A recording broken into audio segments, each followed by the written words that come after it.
Oke guys, welcome back to Daily Charting with Toshi, di mana kita akan daily chart your favorite cryptocurrencies. Oke, dan sekarang kita masuk ke DCWT sesi pertama. Di mana di sesi pertama ini fokus kita akan lebih ke Bitcoin, Ethereum, dan macroeconomics. Seperti yang kita bisa lihat di sini, market mulai koreksi, tepatnya sebesar 1,26% dalam 24 jam terakhir. Total market cap di 3,68 triliun US dollars.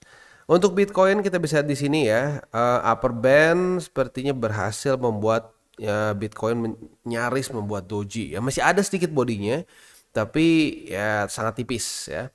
Dan sekarang daily opennya mulai di bawah lagi dari upper band. We'll see apakah ini adalah cue untuk Bitcoin mulai koreksi ya. Nah, jadi sekali lagi seperti yang gue bilang ya, kita itu di cryptocurrency market tidak selalu mendapatkan momentumnya seperti ini yang parabolik gitu ya. Bahkan kalau mau dibilang yang parabolik seperti ini cenderung jarang. Biasanya ya movement yang biasa saja gitu, buat higher high, higher low, higher high, higher low. Jadi jangan berpikir norma di cryptocurrency market adalah seperti ini. Movement dari tanggal 5 sampai tanggal 11 November. Jadi udah naik kayak nggak ada obat gitu. Enggak ya. Lebih seringnya ya berirama seperti biasa. Higher high, higher low, higher high, higher low begitu ya. Oke, sekarang yang menjadi PR bagi Bitcoin sebenarnya adalah nggak beda jauh dibanding di sini sih ya, yaitu pertahankan MA20 sebagai support. Kalau sampai terjadi corrective movement ya, harapannya adalah dia mantul di MA20. Karena kalau sampai MA20 masih paten menjadi support ya, masih kuat menjadi support, itu menunjukkan bahwa momentum bullish dari Bitcoin masih kuat ya. Itu kita bisa lihat dari ya masa ke masa memang seperti itu ya. Saat MA20 dan 50 cenderung kuat sebagai support, nih ya kayak di sini nih. Kuat sebagai support, nah dia akan cenderung lebih bullish. Tapi MA20 mulai jebol, nah itu udah mulai warning number one ya. Nah MA50 jebol juga, nah udah tuh siap-siap kemungkinan kita bisa kehilangan momentum. Dan itu terjadi di April 2024 ya. Jadi di April 2024 jebol MA50-20 dan jadi resisten. Nah itu yang serem. Jadi sebenarnya kalau mau dibilang lagi ya, selain dari struktur, salah satu cara yang paling mudah untuk lihat satu aset bagus atau enggak, bukan bagus atau enggak, satu aset itu bullish atau enggak adalah MA20 dan 50-nya sebagai support enggak? Begitu. Nah tapi kalau sampai mereka udah mulai bereaksi sebagai resisten ya, di sini nih ya. Dia jebol, awalnya masih enggak nih, masih berhasil dia reclaim. Jebol lagi, berusaha lagi. Nah, waktu udah jebol dua-duanya dan di sini mulai jadi resisten, ya. Nah, itu udah bahaya. Begitu. Jadi, ya MA20 dan 50 ini sebenarnya bisa menjadi satu indikator yang super simple yang orang bisa pakai in general untuk bisa melihat trend market. Begitu. Dan itu terulang lagi di sini, ya. Saat 20-50-nya menjadi support, ya lanjut membuat higher high, dan itu terjadi juga di daerah sini ya, baru-baru ini juga terjadi ya di sekitar Desemberan lah begitu ya. Oke, jadi itu kurang lebih untuk PR dari Bitcoin di daily, yaitu pertahankan MA20 dan 50. Selama itu bisa dipertahankan menjadi support, in theory ya kita akan masih terus mendapatkan momentum yang bullish, kecuali kita tiba-tiba dapat wah ada black swan event apalah gitu ya. Ya kayak misalkan apa ya, contoh yang mungkin kepikir sama gue tuh kalau Trump ketembak beneran terus mati gitu ya. Yang mungkin bisa boom begitu ya. Tapi selama tidak terpengaruh fundamental yang ekstrim yang black swan sih in theory selama MA20 dan 20 dan 50 nahan oke ya.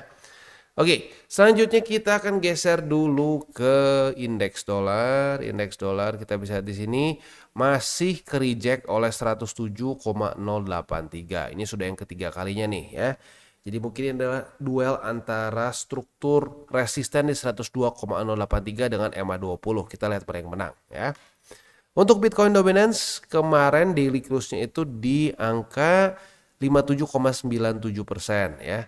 Tertingginya dia sampai di 58,24 dari week tertingginya ya. Jadi ya ini udah masuk jelas sebagai mini altcoin season ya. Ini terjadi ya di sekarang di Desember 2024, lalu di Januari 2024 dan terjadi lagi di sini ya. Kita terjadi lagi juga tuh di 2019 di sini nih ya. Nah, jadi ya itulah ya, kalau kita pakai data kan lebih enak gitu ya. bukan interest rate, tapi balance sheet masih terus turun, lalu Bitcoin dominance mulai jebol EMA 200 daily, ya memang sering kali terjadi fake out seperti ini. Nah tapi gue harus ingatkan ya, bukan berarti ini percis akan seperti di 2019. Oh berarti bang kalau gini caranya BTCD bakal pasti paten bakal begini lagi ya? Enggak pasti juga. Begitu ya. Bisa aja misalkan ya, udah mulai menguat lagi Bitcoin dominance ya. Tiba-tiba balance sheet mulai naik. Nah, balance sheet mulai naik ya dia bisa melemah. Begitu, sama yang terjadi seperti di sini ya.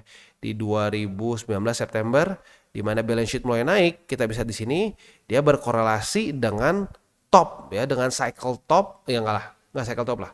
Local top dari Bitcoin dominance di sini. Ya udahnya mulai melemah tuh ya, melemah lagi dan seterusnya. Begitu ya.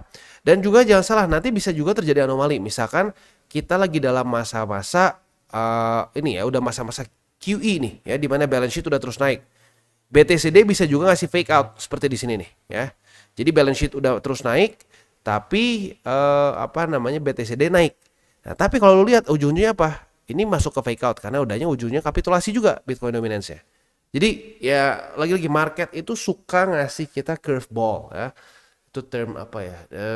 Curveball tuh jadi kayak mereka ngasih tipuan lah ke kita ya. Nah, jadi saat kita tertipu biasanya ya kita ke wipe out di market. Ya memang nggak tahu kenapa market suka melakukan itu. Sering dibilang tuh sering itu dibilang buang sampah katanya ya. Biasanya orang-orang yang over leverage, orang-orang yang terlalu over confident, nah digoroknya di situ tuh. Gitu. Ya maka dari itu ya kenapa gue bilang berkali-kali kalau gue pribadi lebih suka selalu punya dua senario gitu, senario bearish maupun bullish. Ya kalau gue paling gampang tuh patokannya BSB, as simple as that ya. Jadi selama BSB masih menjadikan selama Bitcoin masih menjadikan BSB sebagai support ya di weekly, ya udah menurut gue kita masih dalam kondisi bullish. Kita masuk dalam kondisi bearish adalah apabila saat kita weekly close secara konsisten di bawah dari BSB dan menjadikan BSB sebagai resisten. As simple as that. Begitu ya. Nah, main scenario kita selalu didasari dari BSB. Dia dalam kondisi di bawah atau di atas. Begitu. Dan dia menjadi resisten atau support. Kalau support ya berarti bullish. Kalau dia menjadi resisten berarti dia bearish. Begitu. Dan selain itu juga mungkin ya ini ya dengan teori cycle juga selain dari BSB. Jadi itu dua main main factors yang kita pakai untuk melihat kondisi in general kita dalam main scenario bearish or bullish begitu. Tapi kita siap kalau sampai terjadi bearish tiba-tiba begitu ya. Itu yang penting ya. Kita siap dua arah ya. Kadang-kadang ada orang yang bilang wah siap dua arah kalau gitu caranya nggak gentle dong ya.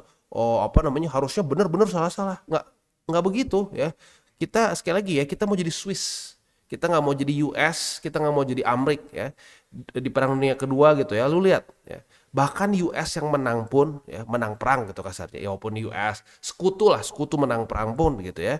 Lu lihat berapa banyak korban jiwanya. Begitu. Ya, kita nggak mau jadi kayak begitu ya. At least gua nggak mau jadi Amerika, nggak mau jadi Jerman di Perang Dunia Kedua. Gua mau jadi Swiss. Di mana gue bisa bermain cantik ya, gue bisa netral dan akhirnya ya gue selamat-selamat aja. Dua konflik terbesar sepanjang masa manusia, Perang Dunia ke-1, Perang Dunia ke-2, Swiss bebas dari banyaknya casualty. Padahal dia di tengah-tengah Eropa. Nah itu yang harus kita bisa lakukan di market. Ya, jadi kalau ditanya gitu ya, lu mau kayak jadi apa? Jadilah kayak Swiss. Gitu di mana lu bisa di dalam satu konflik besar, lu bisa tetap aman, netral di tengah-tengah, gitu ya. Oke, selanjutnya kita geser dulu ke news. Untuk news ini datang dari, ini international lah ya. Dimana sekarang mulai ada satu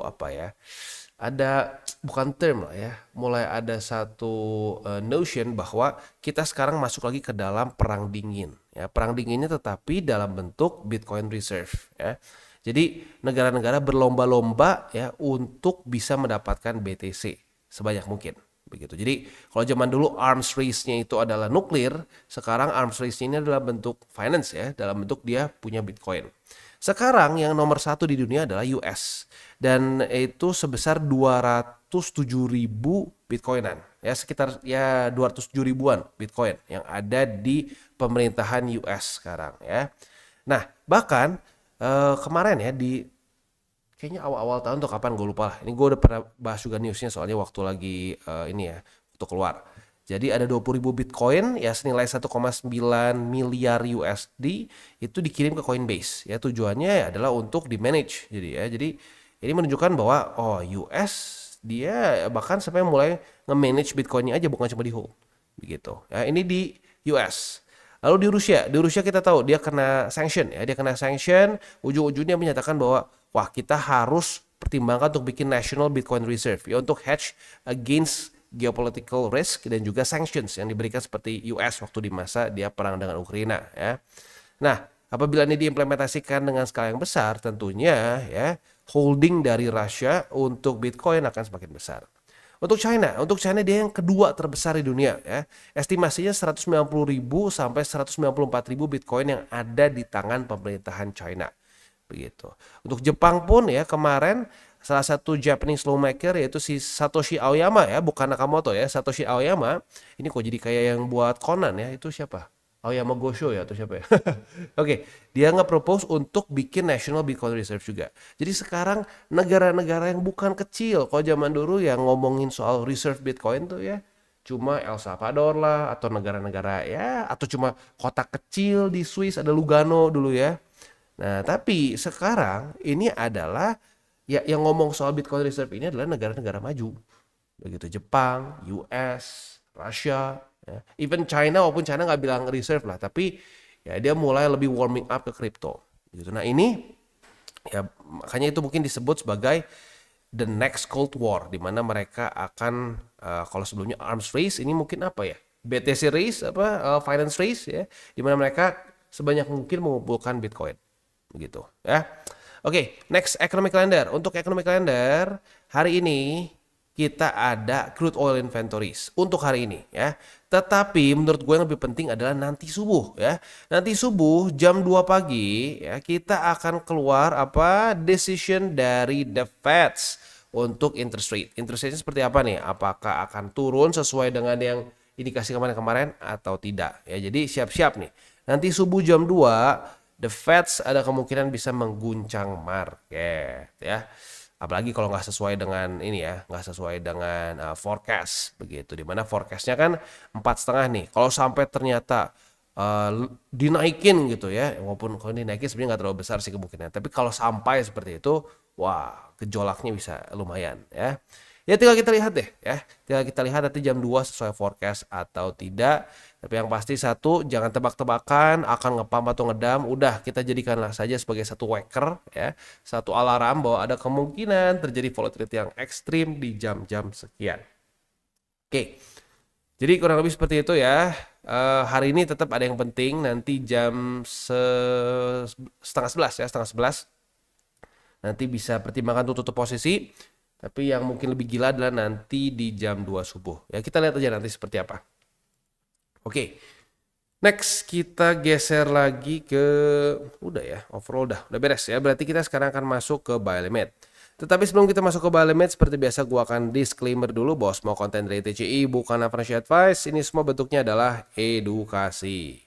Lalu bagaimana cara untuk mendukung TCI? Ada banyak caranya. Lu bisa like our video, bisa share our video, atau juga bisa menggunakan link referral kita di bawah.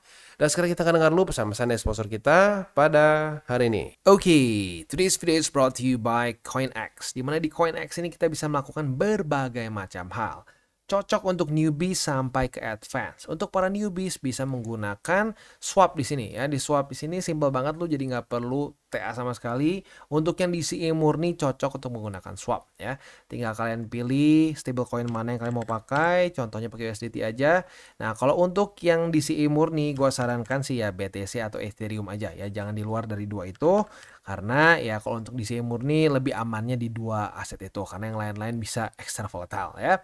Lalu buat lo intermediate di sini ada spot trading ya. Lalu juga di sini ada margin trading, ada juga futures, dan futuresnya ini bukan cuma futures trading aja, tapi ada juga copy trading. Jadi sangat lengkap buat lo yang mungkin ngerasa bahwa aduh bang, gue mendingan ngikutin aja trader lain yang sudah lebih punya pengalaman. Nah, monggo lo bisa ikutin juga, di sini ada berbagai macam trader yang lo bisa copy. Nah, selain juga di situ ada newcomers eksklusif di mana ini untuk para pengguna baru ya, dan ini setiap bulannya di-update. Jadi buat lo yang tertarik, silakan bisa ikutan karena lo bisa mendapatkan cashback 10 USDT, 30 USDT, 60 dan seterusnya dengan cara yang relatif mudah ya. Seperti complete first deposit ya. Lebih dari 40 USDT bisa dapat 10 USDT cashback. Mantap ya. Nah, selain juga di situ kita bisa earning aset yang sudah kita beli. Misalkan kita sudah akumulasi BTC, Ethereum, dan berbagai macam altcoins lain ya. Nah, di sini kalian bisa ambil juga yieldnya. Begitu, ada FTM, ada BTC, dan seterusnya. Bahkan USDT pun saat lu masih nganggur nih, belum dipakai beli nih, USDT-nya juga lu bisa masukin ke sini, ke earningnya mereka ya. Oke, jadi kurang lebih seperti itu untuk CoinEx ya. Selanjutnya, buat lo yang belum punya akun di CoinEx, pertimbangkan untuk menggunakan link referral kita di bawah dan mulai trade di CoinEx. Oke, dan kita masuk ke Bitcoin. Untuk Bitcoin, lagi-lagi kita masih belum ada setup futures ya. Jadi langsung aja loncat ke spot. Untuk spotnya, buy limit udah mulai geser nih ya. Buy limit pertama di EMA20 di angka 99.900. Udahlah, bikin pas aja. 100.000 ya. Di 100.000 pas itu untuk buy limit pertama. Buy limit kedua di 99.071, buy limit ketiga di 97.529 ya. Itu kurang lebih untuk posisi spot di Bitcoin. Ya, untuk futures lagi-lagi masih belum ada setupnya ya.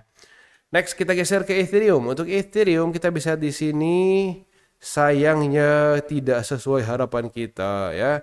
Retest 1, retest 2 malah ternyata Ethereumnya di liquidity di bawah dari struktur. Artinya posisi long kita kena cut loss ya. Nah, itu kurang lebih untuk posisi long kita. Belum ada setup lagi hari ini, belum terjadi retest di support maupun resisten, maka ya sudah, kita skip dulu untuk hari ini setupnya. Selanjutnya kita masuk ke posisi spot. Posisi spotnya karena 3.920 jebol maka ada pergeseran ya. Buy limit jadi di EMA20 di 3.713 dan di 3.624 ya. Oke, itu kurang lebih untuk hari ini ya, untuk DCWT sesi pertama. Kemarin kan kita bahas mengenai Bitcoin dominance yang mulai meningkat dan ya memang meningkat dengan cukup lumayan ya dari EMA 200 begitu, dan banyak yang ngomong aduh salah nih. Wah, ada yang minus double digit lagi, ada yang di memes, ada yang di alts ya. Ada yang ya seperti biasa ya, adalah 1-2 yang curhat soal Manta gitu. Waduh, minus sampai sekarang masih minus 70%. Wah, gitu ya. Ya memang gini ya, sekali lagi gue ingatkan ya, altcoins itu resikonya akan cenderung lebih besar. In general akan selalu lebih besar dibandingkan BTC.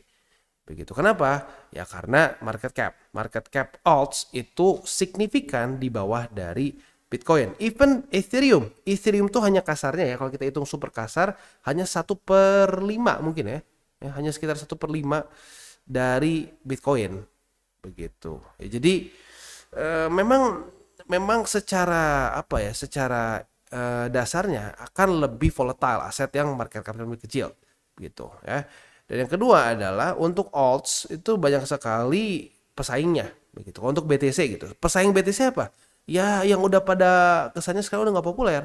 Bitcoin Cash, Bitcoin Diamond, Bitcoin Gold, XEC, dan banyak lagi ya pecahan-pecahan dari Bitcoin yang ingin membuat dan yang pengen membuat Bitcoin lebih bagus gitu kasarnya. Nah, sementara kalau kita ngomong Ethereum itu banyak sekali pesaingnya begitu ya. Ya kayak contohnya banyak yang nanya, "Bang, kali ini apakah Solana akan mengalahkan Ethereum?" begitu ya. Apakah orang akan lebih banyak pakai Solana? Ya bisa-bisa aja, mungkin aja. Begitu, atau enggak jangan-jangan XRP, enggak jangan-jangan mungkin yang lain, jangan-jangan BNB kembali lagi nih kayak di cycle kemarin, banyak banget yang pakai untuk bikin project. We don't know, karena memang dia secara langsung head to head bersaing gitu untuk smart contracts crypto begitu, di mana orang bisa issue NFT dan lain-lain. BTC enggak, BTC udah dianggap sebagai suatu apa ya, kayak emas gitu ya. Emas mau diganti apa lagi gitu ya, kayak zaman dulu orang mungkin masih berdebat emas sama silver. Sekarang udah makin kelihatan ya, mana yang lebih berharga, emas dan silver. Itu makin besar gapnya secara market cap. Berarti orang udah lebih jelas bahwa emas yang menjadi next equilibrium. Nah sama untuk Bitcoin, pesaing Bitcoin semua udah nggak tahu di ranking berapa. Nih Bitcoin Cash ranking 19 begitu ya. Jadi itulah ya, itu deh pentingnya kita untuk punya rasio yang tepat ya. Sekali lagi, Nggak harus 70-30 sekarang, mungkin boleh lah ya, lu udah siap-siap bang, boleh lah bang, Bitcoin dominance kan udah mulai menunjukkan pelemahan nih ya, interest rate juga turun terus, geser bang ke 60-40 begitu, boleh nggak? Boleh aja ya. Sekarang gini deh, gue ngomong minimal lu punya BTC yang lumayan signifikan deh begitu, nggak harus banyak banget ya, tapi ada Bitcoin begitu. Karena gini, kalau udah kebawa nafsu ya, apalagi kalau udah old season begitu ya, udah altcoin season, kebawa nafsu, ujung-ujungnya banyak sekali yang gelap mata dan lupa TP. Itu terjadi di cycle sebelumnya, di memes, di Shiba ada beberapa orang yang aduh, ada yang untung udah ratusan persen, sekarang minus gitu ya. Udah minus akhirnya ya cut loss gitu, karena ujung-ujungnya ya berapa lama gitu nunggunya kan. Ya, banyak yang seperti itu ya. Jangan sampai masuk ke dalam camp seperti itu ya. Lu harus harus bisa TP. Tapi kalau sampai amit-amit gagal TP, lu punya BTC, itu adalah safety belt lu, dan itu yang terjadi sama gua di 2016. Safety belt gua BTC, dan akhirnya BTC itu berhasil menutup semua kerugian altcoins gua. Begitu. Ya. Oke, kita tutup dengan 3 golden rules. Jangan pakai uang panas, jangan over leverage, berpikirlah jangka panjang. Plus satu lagi, selamat tabur tuai. Ingat, apa yang lo tabur akan lo tuai. Jadi jangan kebanyakan nabur hal buruk, sebanyak mungkin tabur hal baik. Oke guys, jadi itu adalah akhir dari segmen DCWT kita pada hari ini. Dan jangan lupa, bagi kalian yang merasakan manfaat dari segmen ini, jangan lupa untuk share ke teman-teman kalian. Dan apabila lu pengen mensupport channel kita, ya TCI, jangan lupa untuk menggunakan link referral kita di bawah. Nggak wajib ya, tetapi apabila lu menggunakan link referral kita di bawah, ada macam-macam ya, dari Bybit, Huobi, Maxi, toko kripto, dan banyak lagi ya. Ya, walaupun nggak wajib, tapi kalau menggunakan link referral kita, lu secara langsung membantu perkembangan dari TCI. Dan satu lagi, jangan lupa juga untuk join Telegram group kita, di mana kita bisa ngobrol-ngobrol santai mengenai dunia cryptocurrency secara dua arah. So, jangan lupa untuk like, subscribe, click the bell icon, and see you on the next video.